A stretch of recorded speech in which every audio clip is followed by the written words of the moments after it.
늘 감사하며 그 사랑 그 은혜 갚으며 믿음의 일 걸어가시는 사순절 되시기를 예수 그리스도의 이름으로 축복합니다. 귀한 은혜의 찬양 감사합니다. 오늘 여전히 주께서 우리를 부르셔서 순종하는 마음으로 모습으로 선 우리 모두에게 성령 하나님 오늘의 말씀 가운데 거룩한 빛을 비춰주셔서 살아계신 하나님의 음성으로 듣게 해주실 줄 믿습니다. 오늘 말씀 이제 고린도전서 15장 계속해서 말씀 전하고 있는데요, 지난주에 이어서 계속해서 부활에 대해서 설명을 하고 있습니다. 15장 마지막 절까지 부활에 대해서, 다음 주까지 부활에 대해서 말하고 있는데, 이 부활은 기독교 신앙의 가장 핵심적인 부분이죠. 이 부활에 대해서 바울이 이곳 고린도전서 15장에 자세하게 상세하게 설명하는 이유가 있습니다. 지난주에 설명드렸듯이 고린도 교회 교인들 가운데에 이 부활에 대해서 믿지 못하는 사람들이 있었기 때문에 그렇죠. 오늘 본문 12절 말씀을 함께 읽겠습니다. 12절 말씀 함께 읽습니다. 시작. 그리스도께서 죽은 자 가운데서 다시 살아나셨다 전파되셨거늘 너희 중에서 어떤 사람들은 어찌하여 죽은 자 가운데서 부활이 없다 하느냐. 아멘. 그리스도께서 죽은 자 가운데서 다시 살아나셨다는 것이 전파되었거늘 너희가 어찌 너희 중에 어떤 사람들이 죽은 자 가운데서 부활이 없다라고 이야기하느냐 말하고 있죠. 너희 가운데에서요. 교회 바깥이 아니라 고린도 교회 안에서 함께 세례도 받았고 함께 성만찬을 나누고 함께 교제하는 믿음의 사람이라고 말하는 그 사람들 중에 부활이 없다라고 말하는 사람, 부활을 믿지 못하는 사람들이 있었다는 거죠. 어떤 사람들은 하나님의 아들이니까 예수님이 부활하셨다고 승천하셨다라는 것은 믿겠는데, 나는 사람은 부활할 수 있다는 것을 믿을 수 없다라고 말을 하기도 하지요. 사람의 부활은 믿을 수 없다라고 말하기도 합니다. 특히 고린도 교회가 속해있던 이 헬라 문화권에서는 몸에 대한 굉장히 부정적인 시각이 있었죠.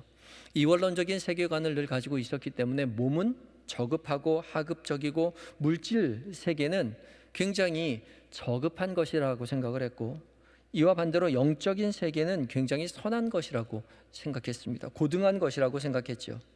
그래서 사람이 이 땅 가운데 태어나서 무엇을 해야 하느냐, 이 저급한 물질 세계로부터 벗어나서 고급한 영의 세계로 올라가야 된다, 그렇게 생각을 했죠. 영적인 세계로 들어가야 한다고 생각했습니다.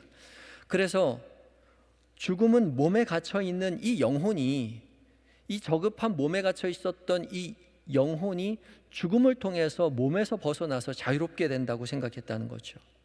그러니까 죽음이 오히려 이 저급한 물질 세계로서의 해방을 뜻하는 것이었습니다. 죽음으로써 겨우 몸에서 해방됐는데 굳이 몸이 다시 살아남으로 몸으로 다시 되돌아간다는 것 별로 원하지 않았다는 거죠. 그래서 몸의 부활은 있을 수도 없고 있어서도 안 되는 것이라고 생각했습니다. 또 어떤 사람들은 예수 처음 믿을 때에 세례받은 것, 세례받고 성만찬을 통해서 우리가 이제 새 사람이 되었으니까, 다시 태어났으니까 이것이 부활이라고 생각했습니다. 그래서 영혼은 이 구원을 얻는다는 것이 세례받고 성령을 받아서 이제 새로운 삶을 살아가는 것, 이것 자체가 부활이라고 생각한 것이죠. 그래서 영혼은 구원 얻었으니 이제 몸은 아무렇게나 살아도 상관없다고 방종하기도 했고요. 영혼이 구원을 받았다는 그런 인식 가지고서 자기가 받은 영적인 은사를 무분별하게 사용하고 자랑하고, 그래서 교회를 어지럽히기도 했던 것입니다. 하지만 바울은 무엇보다 이 부활을 부인하는 것이 복음의 핵심을 부인하는 것이기 때문에 그냥 대충 넘어가서는 안 된다고 생각했던 것이죠. 그래서 고린도 교인들을 향해서 15장 전체를 통해서 자세하게 부활에 대해서 설명을 하고 있습니다. 지난주 함께 묵상하였던 15장 1절부터 11절까지 예수 그리스도의 부활에 대해서 설명을 했죠. 예수 그리스도께서 부활하셨다는 사건을 너희가 전해 들었을 뿐만 아니라 그것을 목격한 많은 사람들이 있다는 것이죠. 그리고 이제 오늘 본문인 12절부터 34절까지의 말씀은 그리스도뿐만 아니라 죽은 자들도 그리스도를 따라 부활하게 된다, 곧 성도의 부활에 대해서 설명을 하고 있습니다. 먼저 바울은 12절부터 19절까지의 말씀 가운데 너희가 부활이라는 것을 부인한다는 것이 얼마나 심각한 문제에 대해서 설명을 하고 있는데요, 13절과 14절을 함께 읽어보겠습니다. 13절과 14절입니다. 함께 읽습니다. 시작.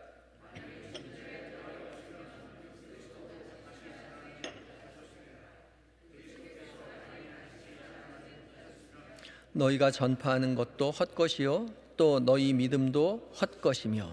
아멘. 만약에 죽은 자의 부활이 없다면 그리스도도 다시 살아나지 못하셨을 것이라는 거죠. 죽은 자가 부활이 없다면 그리스도도 사람이기 때문에 인간의 모습으로, 온전한 인간의 모습으로 오셨기 때문에 살아나지 못했을 거라는 것입니다. 그리고 그리스도께서 살아나지 못하셨더라면 우리가 지금 전파하고 있는 이 복음도 헛것이고 너희가 믿고 있는 이 믿음도 헛것이라고 말하는 거죠. 그리스도는 완전한 사람의 몸을 입고 이 땅 가운데 오셨는데 사람이 부활할 수 없다면 그리스도도 부활하실 수 없다는 겁니다. 그러나 그리스도께서 부활하셨다는 사실을 많은 사람들이 이미 보지 않았냐는 거죠.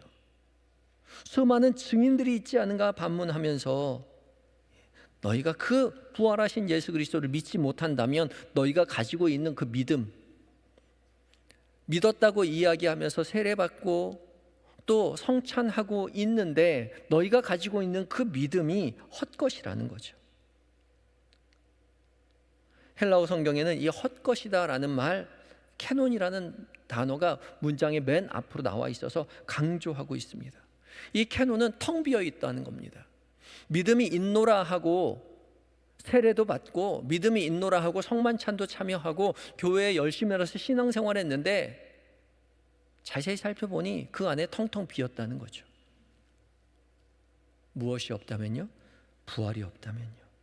부활이 믿지 못한다면 그들의 믿음이 아무리 오래되었다 하더라도, 그들이 아무리 신실한 모습으로 교회에서 봉사한다 하더라도 부활이 없다면 헛것, 아무것도 없는 것, 가치가 없는 것이라는 거죠. 너희의 이 노력과 수고, 너희의 이 희생이 아무런 소용이 없다는 것입니다. 왜냐하면 사망을 이기신 그 부활을 통해서 너희가 믿는 그 믿음, 너희가 신뢰하는 그 구원이 그 부활을 통해서 이루어지기 때문에 그렇죠. 그런데 부활이 없다면 너희의 믿음도 헛것이고 너희의 봉사도 헛것이고 너희의 희생도 모두 헛것이 되고 만다는 것입니다. 17절 말씀입니다. 17절 말씀을 또 함께 읽습니다. 시작. 그리스도께서 다시 살아나신 일이 없으면 너희의 믿음도 헛되고 너희가 여전히 죄 가운데 있을 것이요. 아멘. 너희의 믿음이 헛된 것뿐만 아니라 너희의 믿음이 헛되기 때문에 너희가 여전히 죄 가운데 있다는 거죠.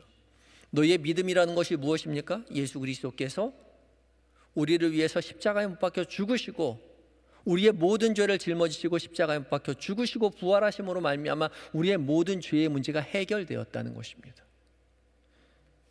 그런데 그것을 믿지 못한다면 너희의 모든 죄가 사함받았다는 것 자체가 성립이 되지 않는다는 거죠. 예수님께서 부활하지 못했다면, 그냥 죽음으로써 모든 것이 끝났다면 예수님은 그저 사망과 저주 아래에 놓여 있는 실패한 그리스도일 뿐이라는 거죠. 패배일 뿐입니다. 엠마오로 가는 두 제자처럼 슬픈 빛을 띠고 자기 길을 걸어갈 뿐이겠죠. 그러나 우리의 믿음대로 예수님은 다시 살아나셨죠. 죽음을 이기시고 3일 만에 부활하셨습니다. 그래서 바울은 로마서 4장 5절을 통해서 이렇게 고백합니다. 함께 읽습니다. 시작.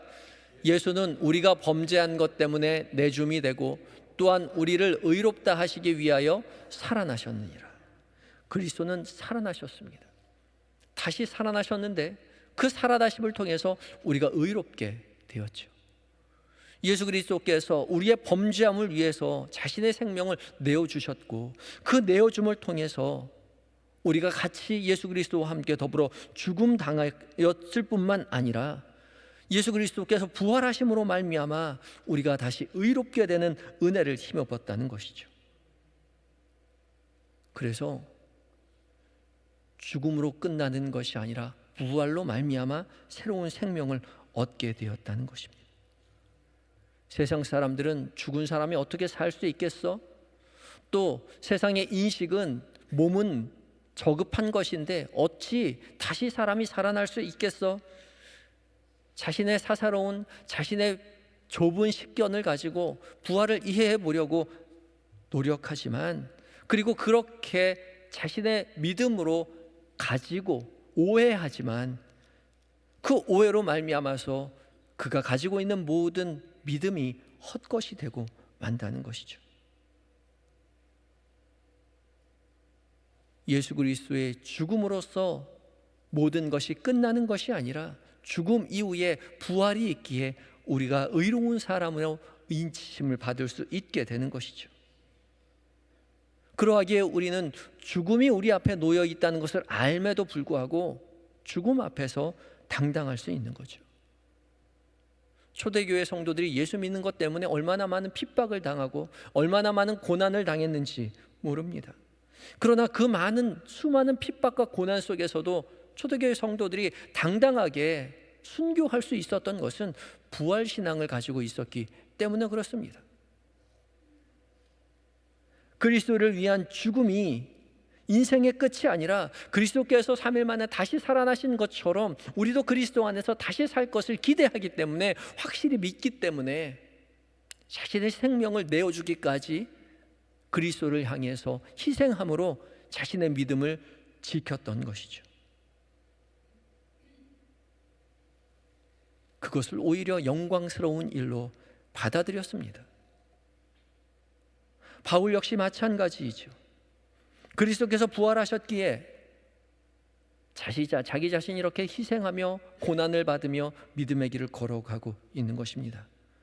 바울은 그리스도께서 부활하셨기에 그를 따르는 성도들 역시 부활하게 될 것이라고 확언하지요.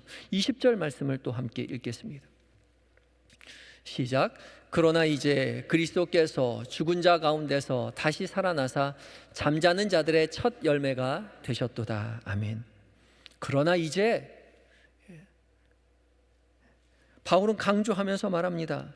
그러나 이제 그리스도께서 죽은 자 가운데서 다시 살아나셨기에 잠자는 모든 자들의 첫 열매가 되셨다고요. 여기서 잠자는 자들은 죽어 있는 사람들을 말하는 거죠. 죽음에 대한 완곡한 표현입니다. 죽음이 완전한 끝이 아니라 자는 것과 같다는 거죠. 어느 순간이 되면, 때가 되면 잠이 깨어 일어나게 된다는 것이죠. 다시 말해 그리스도처럼 부활하게 될 것이라는 것입니다. 그래서 바울은 예수님께서 잠자는 자들의 첫 열매가 되셨다라고 선언하죠. 첫 열매요. 예수님께서 첫 열매가 되셨기에 이제 두 번째, 세 번째, 네 번째 열매가 그를 따르는 모든 성도들에게 허락된 것이죠. 예수 그리스도를 따르는 모든 사람들이 사망에서 생명으로 이르는 구원의 길을 따라 걷고 있는 것이죠. 예수님이 첫 열매가 되었고 예수 그리스도를 믿는 모든 사람들이 그를 따라 생명의 구원에 이르는 길을 걷고 있습니다. 또한 첫 열매는 전체를 대표하는 표현이기도 합니다.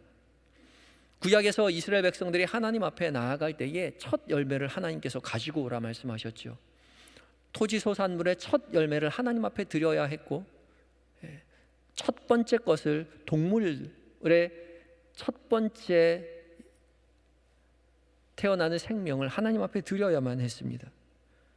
왜냐하면 그 첫 번째 예물을 하나님 앞에 드림으로 말미암아 그 나머지의 모든 것들 역시 하나님의 것이라고 고백하는 것이기 때문에 그렇죠. 첫 열매뿐만 아니라 나머지 수확물 전체가 하나님의 것이라고 고백하기 때문에 첫 열매를 하나님 앞에 드리는 것입니다. 예수 그리스도께서 부활의 첫 열매가 되었다는 사실은 예수 그리스도뿐만 아니라 예수 그리스도를 주라 시인하는 부활을 신뢰하고 믿음의 길을 걸어가는 모든 이들이 예수님처럼 하나님의 자녀가 구원 얻은 백성이 되었다는 것을 고백하는 것이죠. 그래서 예수 그리스도는 모든 잠자는 자들의 첫 열매가 되었다라고 고백하고 있는 것입니다. 바울은 이어서 예수님의 이 구원 사역에 대해서 아담에 비유해서 설명을 하죠. 21절과 22절 말씀입니다. 함께 읽습니다. 시작. 아담이 한 사람으로 말미암았으니 죽은 자의 부활도 한 사람으로 말미암느다. 아담 안에서 모든 사람이 죽은 것 같이 그리스도 안에서 모든 사람이 삶을 얻으리라. 아멘. 사망이 한 사람으로 말미암아 죽은 자 말미암았다라고 말하죠. 이 한 사람은 바로 아담을 말하죠. 이 아담의 불순종으로 말미암아 모든 사람이 죽게 된 것처럼 그리스도로 말미암아 모든 사람이 살게 되었다는 것이죠.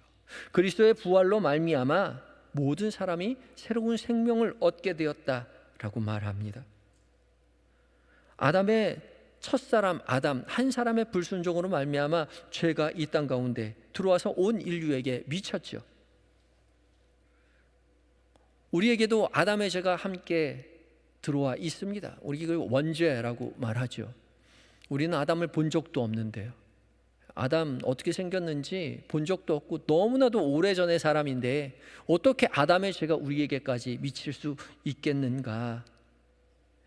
왜 그것까지 우리의 죄가 되어야 하는가 생각할 수 있죠. 하나님이 이 땅의 태초에 천지를 창조하셨을 때, 모든 만물을 창조하셨을 때 하나님은 모든 만물 가운데 가장 첫 번째로 무엇을 창조하셨죠? 빛을 창조하셨습니다. 이 빛을 창조하셨다는 사실은 시간과 공간을 창조하셨다는 것을 의미합니다. 빛은 곧 시간이요 공간인 것이죠. 하나님이 시간을 창조하셨다는 것은 시간도 하나님의 피조물이라는 거죠. 유한한 존재라는 것입니다. 우리는 시간이 무한하다 생각하지만, 영원하다 생각하지만 아니요, 시간은 유한한 것이죠. 하나님의 창조물이기에 유한합니다. 시간의 첫 시작이 있고 시간의 마지막이 있는 것이죠. 하나님의 태초에 첫 시작에 천지를 창조하셨는데 빛이 있으라 말씀하시며 그때로부터 이 온 천지 만물이 시작되는 거죠. 우리는 시간 속에 있기에 시간의 과거, 현재, 미래가 구분되어 있습니다. 그래서 옛날에 살았던 사람은 지금 살 수 없고 미래에 살 사람은 지금 살 수 없죠. 우리는 미래에 살 수 없습니다. 그리고 여기 사는 사람은 저기 살지 못하죠. 우리가 여기에서 지금 예배드리고 있으면 집에는 우리가 없습니다. 시간과 공간 안에 제약되어 있다는 거죠. 그러나 하나님은 그렇지 않죠. 하나님은 시간과 공간 밖에 계십니다. 하나님의 창조물이에요. 그래서 하나님은 시공간을 초월해 계십니다. 그래서 태초에도 계시고 종말 때에도 계시고 여기에도 계시고 우리의 집에도 계시고 어디에나 편재하신 하나님이신 거죠. 우리는 이해할 수 없지만 믿음의 눈으로 확신합니다. 우리가 이렇게 비유적으로 이해할 수 있는데, 제가 한번 비유를 들어본 적이 있었던 걸로 제가 기억하는데, 개미가 조그만 개미가 있다고 생각해 보시죠. 개미를 이쪽 테이블 끝에서 개미가 저쪽 끝으로 쭉 걸어갑니다. 저는 테이블 바깥에 있죠. 테이블 바깥에서 개미가 기어가는 걸 보다가 너무나 불쌍한 나머지 그런 생각이 들어서 개미를 들어서 이쪽 끝에 갖다 놓으면 개미는 깜짝 놀랄 겁니다. 여기가 어디지? 공간을 이동한 거잖아요. 그런데 저의 입장에서는 개미가 어디 있습니까? 여전히 테이블 위에 있죠. 개미는 움직이지 않았어요. 테이블 위에 있는 겁니다. 마찬가지로 하나님은 시간 바깥에 계시고 시간 안에 우리가 있는데, 아담이 시간의 첫 시작에 있었죠. 시작에서부터 존재해서 자신의 삶을 살아갑니다. 우리는 시간의 마지막에 있지만 하나님 시간 밖에 있기 때문에 이 시간 역사의 전체의 타락을 한눈에 보고 계신다는 거죠. 아담의 범죄함은 이미 시간의 끝 종착역에 있었던 전 시간 역사 안에서의 타락을 의미하는 것이죠. 마치 하나의 씨앗이 시간이 흐르면 싹이 터서 줄기가 뻗어나가고 그 줄기 곁으로 계속 가지가 돋아나는 것처럼 시간의 흐름 가운데 그 죄는 여전히 배태되어서 시간 안에 살고 있는 모든 사람들에게 영향을 미치게 되었다는 거죠. 우리는 아담을 본 적도 없지만 아담의 죄의 그 습성이 우리에게 있다는 것입니다. 우리가 가지고 있는 아담의 죄의 습성이 무엇입니까? 하나님처럼 되고 싶어하는 마음이요. 하나님처럼 되어서 하나님의 구속받지 않고 내 마음대로 내 멋대로 살고 싶어하는 그 마음이 우리 안에 있죠. 주님을 사랑하기 원하지만 주님으로부터 벗어나길 원합니다. 간섭받고 싶지 않은. 그래서 우리가 필요할 때 하나님이 잠깐 찾아오셔서 우리에게 도움을 주시고, 우리가 하나님 필요 없을 때는 저 멀리 하나님 간섭 없이 살고자 하는 마음이 우리에게 있습니다.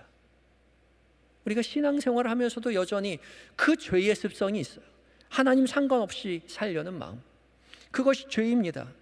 생명이신 하나님을 떠나 살려는 마음, 생명이신 하나님과 멀어지려는 그 마음의 죄의 결과는, 생명이신 하나님을 떠난 죄의 결과는 사망일 수밖에 없죠. 그래서 로마서 6장 23절을 통해서 바울이 이렇게 고백합니다. 로마서 6장 23절입니다. 시작. 죄의 삭은 사망이요 하나님의 은사는 그리스도 예수 우리 주 안에 있는 영생이니라. 아멘. 죄의 삭은 사망입니다. 이 죄가 어떤 윤리적인 도덕적인 죄가 아니라 하나님 없이 살려는 마음, 하나님과 멀어지려는 마음, 하나님을 떠나려는 그 마음, 그 죄의 삭은 사망인 것이죠. 생명이신 하나님을 떠나서 남는 것은 사망밖에 없습니다. 그러나 하나님의 은사는 그리스도 예수 우리 주 안에 있는 영생이니라. 이 영생은 생명을 말하는 것이죠. 하나님의 아들이신 하나님 자신이신 예수 그리스도께서 이 땅 가운데 오셔서 우리와 함께 하시며 그 생명을 나누어 주셨다는 것이죠. 피조 세계 안에 있는 모든 불순종의 죄를 짊어지시고 십자가에 못 박혀 죽으심으로 피조 세계 안에 있는 모든 피조물을 다시 살아나게 하셨습니다. 십자가에 죽으시고 3일 만에 부활하셔서 그 사망을 이기셨다는 거죠. 예수 그리스도께서 온 인류의 죄를 대속하셨기에 우리에게 희망이 생겼습니다. 우리는 예수님을 알지도 못하고 보지도 못하고 듣지도 못했지만 우리가 전해받은 그 십자가의 도로 말미암아 예수 그리스도의 십자가의 부활과 죽음과 부활을 통해서 우리의 모든 죄가 사함받았다는 것을 전해 듣고 믿음으로 고백하게 되었을 때 우리는 더 이상 사망 속에 갇혀 있는 것이 아니라 부활의 생명, 구원이 우리에게 임하게 되었다는 것이죠.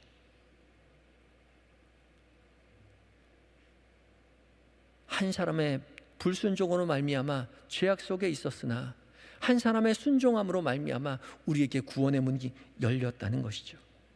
이것을 바울이 고백하고 있습니다. 그런데 그 부활을 믿지 못한다면 너희의 그 죄사함도 헛것이라는 것이죠. 여전히 우리는 죄 아래에 있을 수밖에 없다는 것입니다. 그리스도께서 부활하셨기에 우리에게 희망이 생겼습니다. 그리고 바울은 부활하신 그리스도는 그저 죽음을 이기시는 것으로 그쳐지는 것이 아니라 하나님의 나라에서 왕노릇하고 계실 것이라고 설명하고 있죠. 25절과 26절 말씀도 읽겠습니다. 시작. 그가 모든 원수를 그 발 아래에 둘 때까지 반드시 왕노릇 하시리니 맨 나중에 멸망받을 원수는 사망이니라. 이 말씀은 이제 시편 110편 1절과 2절 말씀을 인용한 말씀인데 시편 110편 1절과 2절도 함께 읽어보겠습니다. 시작. 여호와께서 내 주에게 말씀하시기를 내가 내 원수들로 내 발판이 되게 하기까지 너는 내 오른쪽에 앉아 있으라 하셨도다. 여호와께서 시온에서부터 주의 권능의 규를 내보내시리니 주는 원수들 중에서 다스리소서. 아멘. 다윗의 시인데 여호와께서 내 주에게 말씀하시기를, 여기서 내 주는 예수 그리스도를 말하는 거죠. 예수 그리스도에게 말하기를, 메시아에게 말하기를, 내가 내 원수들로 내 발판이 되기까지 너는 내 오른쪽에 앉아 있어라. 하나님께서 예수 그리스도에게 내 오른편에 앉아 있으라. 언제까지? 원수들로 내 발판이 되기까지, 발 아래 복종하게 하기까지 너는 내 오른편에 앉아 있어라 말씀하시죠. 오른편에 앉는다는 말은 권력을 상징하는 것입니다. 통치를 위임받는 것을 말합니다. 그리고서 주의 권능의 규, 통치의 지팡이를 짚고 하나님 대신에 다스림을, 이 세상을 다스리는 것이죠. 원수들을 다스릴 것입니다. 그리고 최후의 원수인 사망을 완전히 멸하실 것이라는 거죠. 그리스도께서 승리하심으로 다스리기에 우리도 그리스도처럼 하나님의 나라에서 다스림의 은혜를 받게 될 것이라고 예수님께서도 말씀하셨죠. 다스림의 권세를 주겠다 말씀하셨습니다. 그리고 바울은 이어서 29절부터 34절까지의 말씀 가운데에 부활한 이후에서의 다스림뿐만 아니라 현실에서의 실제적인 삶, 부활을 고백하는 성도의 삶이 어떠해야 되는지에 대해서 말해주고 있는데 31절의 말씀을 함께 읽겠습니다. 31절입니다. 시작. 형제들아, 내가 그리스도 예수 우리 주 안에서 가진 바 너희에 대한 나의 자랑을 두고 단언하노니 나는 날마다 죽노라. 나는 날마다 죽노라. 헬라어 성경에는 날마다가 제일 앞에 나와 있습니다. 날마다 나는 죽노라. 날마다 죽는다는 것이죠. 매일매일 오늘은 좀 좋은 날이 있으려나? 아니요, 날마다 죽는 것입니다. 죽도록 고생하는 그 고생으로 말미암아 고린도 교회가 세워졌죠. 바울이 날마다 죽음으로 말미암아 고린도 교회가 세워졌습니다. 고린도 교회는 너희에 대한 나의 자랑입니다. 너희에 대한 나의 자랑. 내 자랑이 너희라는 것, 고린도 교회라는 것을 내가 잘 알고 있어요. 그런데 내가 너희들 앞에서 자랑하는 것이 아니라 여전히 고난을 당한다고요. 날마다 죽는다고요. 바울은 고난과 희생을 통하여 세운 교회지만 교회 안에서 자신의 모든 것을 내세우는 기보다는 여전히 나는 교회를 향해서 희생하며 믿음의 길 걸어가고 있노라고 말하고 있습니다. 왜요? 그리스도께서 고난 당하셨기 때문에 그렇습니다. 바울은 기꺼이 예수 그리스도의 고난에 동참하며 믿음의 길을 걸어가고 있다라고 말하죠. 바울의 시선은 이 세상의 고난으로 그치는 것이 아니라 나중에 부활하여 받을 영광, 다스리는 권세에 있었던 것이죠.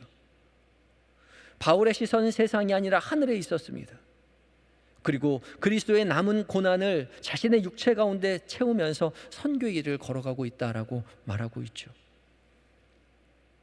바울이 말하는 부활신앙은 꽃길을 걷는 것이 아니죠. 고난의 길, 희생의 길, 매일매일 죽는 가시밭길을 걸어가는 것입니다. 그러나 날마다 죽지만 죽지 않죠. 그는 사망의 길을 걸어가지만 그것이 부활을 향한 길이기에 그 가시밭길을 인내함으로 기쁨 가운데 걸어가는 거죠. 우리가 예수 믿으면 기쁘고 행복하고 즐겁고 부자가 되고 건강해지고 명예가 더 높아지고 승진을 하고 그럴 것 같지만 성경에 그런 걸 약속한 적은 한 번도 없습니다. 예수님께서 예수 믿는다고 너희가 잘 되고 부자가 되고 명예로워지고 그렇게 약속하지 않았어요. 오히려 나와 함께 핍박을 당한다고 말씀하셨죠. 우리가 예수를 잘 믿는다면, 우리가 부활신앙을 가지고 있다면 우리도 여전히 핍박을 당할 것입니다. 그러나 핍박당함으로 좌절하고 핍박당함으로 말미암아 주저앉아 있는 것이 아니라 그 길, 기쁨의 길이라고 여기고 인내하며 날마다 죽으며 믿음의 길 걸어가게 되겠죠. 그것을 바울이 우리에게 말하고 있는 것이죠. 우리는 고난 가운데 있지만 부활을 바라보고 믿음의 길 걸어가는 사람들임을 기억하라 말씀하고 계십니다. 예수 믿는 거 힘들지요. 새신자 되었을 때는, 처음 예수 믿을 때는 예수 믿는 게 너무 행복하고 즐겁지만 이제 집사가 되고 권사가 되고 장로가 되고 목사가 되면 어깨의 짐이 점점 무거워지고 교회의 어려운 일들이 다 내 잘못인 것 같아서 짐이 무겁습니다. 그런데 그 길 기쁨으로 걸어가라 말씀하시는 것이죠. 왜 나만 이렇게 고생해야 돼요? 라고 생각날 때마다 내가 고난을 겪는 그 길이 주님과 함께 걷는 일이라는 생각을 가지고, 부활신앙 가지고 믿음의 길 걸어가라, 우리 바울을 통해서 주님 우리에게 말씀하고 계시는 것입니다. 또한 한 가지 더 당부하고 있는 것이 있는데 34절 말씀입니다. 34절 말씀 함께 읽어보겠습니다. 시작. 깨어 의를 행하고 죄를 짓지 말라. 하나님을 알지 못하는 자가 있기로 내가 너희를 부끄럽게 하기 위하여 말하노라. 아멘. 바울은 깨어서 의를 행하고 죄 짓지 말라 말씀하십니다. 고린도 교회 성도들을 향해서 믿는다고 말하면서 함께 교제하고 함께 성만찬하고 함께 세례받고 믿음의 길 걸어가는 성도에게 깨어 있으라고, 의를 행하라고, 죄 짓지 말라라고 말하죠. 자신의 짧은 지식으로 나는 이미 구원받은 성도이니까, 나는 이미 성령의 은사를 받은 사람이니까 육신은 아무렇지도 않는다고 육신의 방종으로 그런 우를 범하는 그런 성도들에게 바울은 경고하는 것이죠. 내가 그리스도와 함께 부활을 신뢰하는 사람이라면 너의 육처를 쳐서 의를 행하며 죄 짓지 말며 겸손하게 믿음의 길 걸어가라고 당부하고 있는 것입니다. 이것이 올바른 부활 신앙이라는 거죠. 바울은 고린도 교회 교인들을 향해서 그리스도의 부활을 믿는 자들이 어떤 삶을 살아가야 하는지 말하죠. 고난 가운데 있지만 그 고난을 부활 신앙 바라보며 묵묵히 인내하며 걸어갈 것이며, 죄를 멀리하고 의를 행하며 걸어가야 할 것이다 라고 고린도 교회 교우들을 향해서 당부합니다. 이 당부가 우리에게 전해졌습니다. 믿음의 길을 걸어가며 성숙한 신앙으로 걸어갈수록 고난 가운데 있지만, 핍박 가운데 있지만 여전히 부활을 기억하고 인내하며 믿음의 길 걸어가고, 어제보다 오늘, 오늘보다 내일 더 의를 행하고 죄를 짓지 아니하며 조심조심 의된 삶, 믿음의 삶 걸어가시는 한영의 모든 성도님들이 되시기를 예수 그리스도의 이름으로 축복합니다. 다 같이 기도하실 때에 오늘 말씀 가운데 여러분 각자에게 다가온 말씀이 있다면 그 말씀 가지고 짧게 주님 앞에 다짐의 기도 드리겠습니다.